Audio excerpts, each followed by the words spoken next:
Rivers to cross. I am with you, as I was with Moses. Joshua chapter 3:7.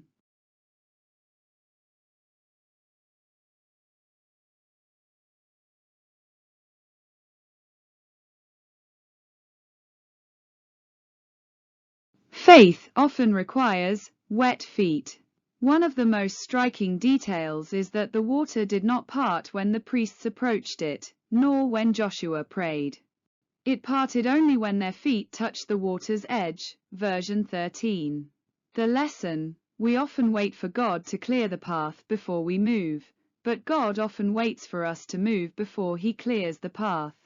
Sometimes, the miracle is on the other side of your first step into the flood. Follow the presence, not the path. Throughout the passage, the focus is entirely on the Ark of the Covenant. The people were told to keep their eyes on it because you have never been this way before.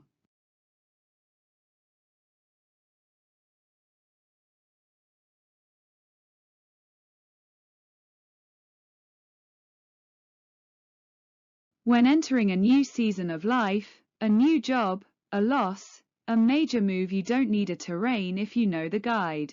Following God's presence is more important than having a detailed map of the future. The divine dam. The water from upstream stopped flowing. It piled up in a heap a great distance away, at a town called Adam. God cleared a massive section of the riverbed, allowing the entire nation to cross quickly. During the harvest. This is significant because the Jordan was at its widest and deepest, making the miracle undeniable. Firm standing.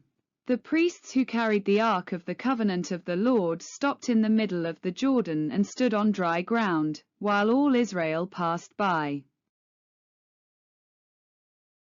God's presence holding back the chaos, the water, until His people are safe. Dry ground, not muddy or silt heavy.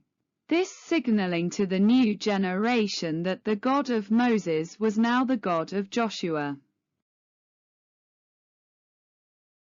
Themes: significance, consecration. Success in the Promised Land was dependent on spiritual purity, not just military might. Leadership. Joshua in the eyes of the people, confirming him as the rightful successor to Moses. God's sovereignty. By stopping the Jordan at flood stage, God proved He has authority over the natural world and the pagan gods associated with it. The Adam connection. Reminder for humanity. Town Call Admiral. The water stopped at Adam, representing a way forward for all humanity out of the wilderness. God is consistent across generations. By drying up the Jordan, God was doing for Joshua exactly what He had done for Moses at the Red Sea. He was validating Joshua's leadership and proving his power hadn't diminished over the 40 years in the wilderness. The midpoint ministry. The priest carrying the ark didn't just cross, they stood in the middle of the dry riverbed until every single person had safely passed. Leadership and faith often require standing in the gap. The priest stayed in the place of greatest potential danger to provide security for others. It's a lesson in selfless service and endurance. God specializes in flood stage obstacles. Jordan River was at flood stage. Worst time to cross a river.